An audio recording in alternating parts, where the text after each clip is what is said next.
Maybe first for Judith, you are specialized in New York in that period, but are you aware and what do we know about European big cities? You said it's the European films seen by European immigrants in New York City were a very important given and an enormous were in the Americanization of played an important role. But how did that play the European films in centers like Paris, London, etc.? And how did you see do you know of any differences between audiences and female audiences in that period in Europe? I think yes, there are differences, and we really have to look by country, I think. I mean, it's the general reception of cinema which it sets the tone. I think in France, for example, there was never much debate of the cinema not being respectable. I mean, so in France it really entered in a very easy way, public culture. And I think it has to do with, in Germany it's a bit different, I think. In the Netherlands, basically, there's not much discussion about female audiences. It's again this more general concern about the morals, but it's not singled out in gender terms, but in age terms with young people. But I mean, I've been working on the Netherlands and France, so that's the literature I know best and the cases. And there you clearly see that where in the Netherlands the movies are kept aside, they call it a fairground entertainment, and it keeps that reputation. It never became really accepted by the middle classes until way after the Second World War. You see in France, basically, one of the famous fires, I love accidents, sorry. They're just a fantastic source. Yes. There's a lot of elite women, actually, really upper class women who are victims. And so it's a very different situation. And so we have to be careful not comparing things too easily internationally. Yeah. What happens? Like Ian, you gave the example of the penny arcades. So with the peep show devices, which were there before big screen movies in the United States, they were quite important. In Europe, they're minor. But Edison may have, made the ads with middle class or fancy women anyway. But we know very well that from contemporary reports that the penny arcades were put in the same sort of basket as the saloons, and they were mostly working class men going there, or men generally, but not women. You would not venture into a penny arcade. So there is the discourse on the one end from the press, and then we have every time to see the local differences. And in New York, okay, I singled out the Jewish immigrants. I could have talked about the Italians, which were more restricted to women. But for example, German women, they could go to saloons. The Germans are really very easy. They don't have this very gendered entertainment culture. And so they're also the ones really protesting when there are too strict rules, because they say, hey, come on, we just want to go as a family, but also have women alone. So it depends very much per country, I think. I think you would agree with that. It's by, you have to look at the local conditions, and you really discover what the differences are between even countries that are quite close together. Striking differences. We, many years ago, at the beginning of the video era, the home video era, we had actually a European organization called EVE. And so a lot of pioneer video publishers used to meet together every year. And it was fascinating to learn just what the different attitudes towards home video were in different countries. They were radically different. In Germany, for instance, video shops where you went to buy or rent a video were considered to be absolute dens of sin. They had to have special notices on the door. They were like sex shops, even though the videos were, mostly respectable films. Whereas in Britain, this was not the case. There were completely different attitudes in different countries. So it's at the point where the morality of the freedom to view is offered that old, long-standing moral guidelines come to the fore. And often, of course, they're religiously based. I just want to say, even within countries, you can have huge differences. Yep. The Netherlands is very interesting for that because the north is Protestant and the south is Catholic. Exactly. And I mean, the differences are huge. And they're huge in the beginning. I mean, we see almost no permanent cinemas opening up in the Protestant areas. And they only open after the Second World War. I mean, you basically, as a Protestant in the Netherlands, you would not go to the cinema until the late 1940s. And of course, there are variations, a bit stricter and less strict Protestantism, but it is a really major factor. It is. And actually, you would see that, you know, in the 80s, where you would see very few video stores in the Protestant areas, you still would recognize that pattern. Yep. You know, you would have far more many bookstores than video stores, where in the south, well, you know, they would be equal or pretty more sure that there would be more video stores. Yep. So there's a whole sort of True. impact of long-standing patterns of religious attitudes to entertainment. And again, you can't generalize, because in the United States, you know, basically there was not that same resistance within Protestantism, which was the mainstream religion for mainstream America. And of course, you had strict Protestantism, who also had a problem with, but you know, you had progressive reformers who were Protestant who embraced the movies very early on. And in terms of the US itself, you know, like East Coast, West Coast, same period, completely Oh, we would love to different. know that. Huh? Well, the problem for the movie industry was how to produce a standard that would apply to the whole country, because basically the film industry, and this is true, I think, in every part of the world, around about 1910, or 11 or 12, the world film industries face a crisis, because will governments move in and impose censorship controls on them? And this is something the industries do not want. So mostly what they try to do is they invent their own self-policing systems. And this is the general pattern in most countries. To prevent the state getting involved, they say, no, we'll do it. We'll guarantee our films are respectable. And so there are self-policing, self-classifying systems introduced in Britain in 1913. Censorship begins. And its aim is to produce a one-size-fits-all system which will be more or less accepted in different parts of the country with, as you say, very different local cultural norms. Mostly it works, but sometimes it doesn't. So there are local exceptions. So like in Britain,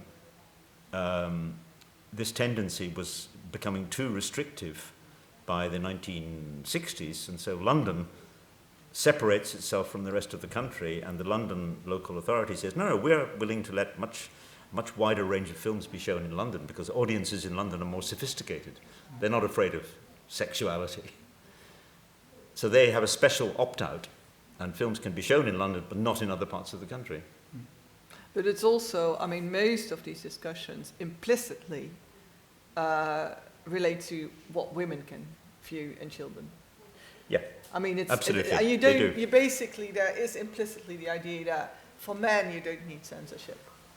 I think. I mean, there's some. I mean, I said it. I say it a bit too extreme, perhaps. But the implicit is always a, you know, sort of public concern about if it's suitable for women and young people.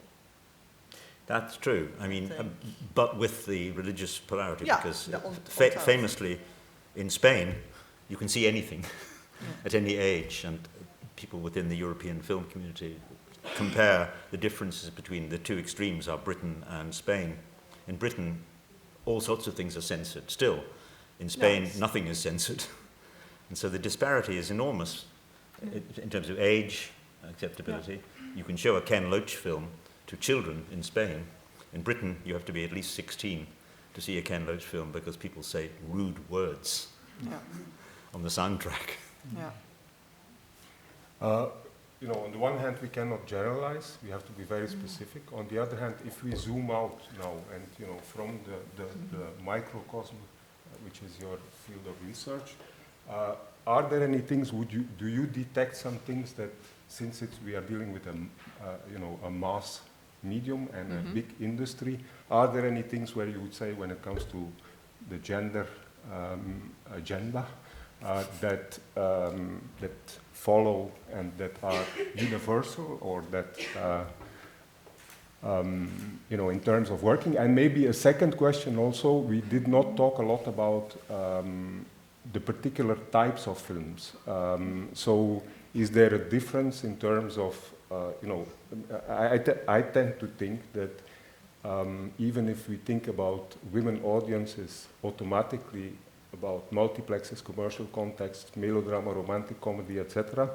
But my feeling is that especially also in art house networks and art house cinemas, it's particularly relevant to identify and to know what women audiences are looking for.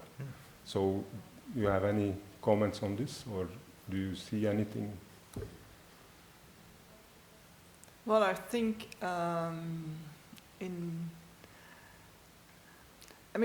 for the recent periods, of course, we have quite a lot of, we have some statistics for genre preferences. Historically, we have like the pain studies, which you quoted, and it's sort of, the questions, the problem is the questions which are asked, which are often so already implicitly, the boys will be naughty and want to steal, and the girls will, look at the film stars to dress up. So that's one of the really difficult to make a long-term comparison. I used to give these autobiography as an assignment to my students. I actually basically do it every year, so I have them now for 20 years. And it's really interesting because you do see gender differences for quite a long time. What is their preferred film? I know Dirty Dancing was one of the things. Absolutely. Really, as learning how to dance, and learning from the screen what it is to, kiss and go out and dress up and things like that. That is definitely something which comes out with my female students. Yeah. And now the problem is we have mostly female students. So, I have a bias there, and that's, again, a thing. We may have to look at, long-term things that I think after the Second World War, when cinema going as a mass medium really declines, and, not television being the only factor, but an important one, we do see that audiences in general either are young people, age group 15, 24, going to the big blockbusters and so on.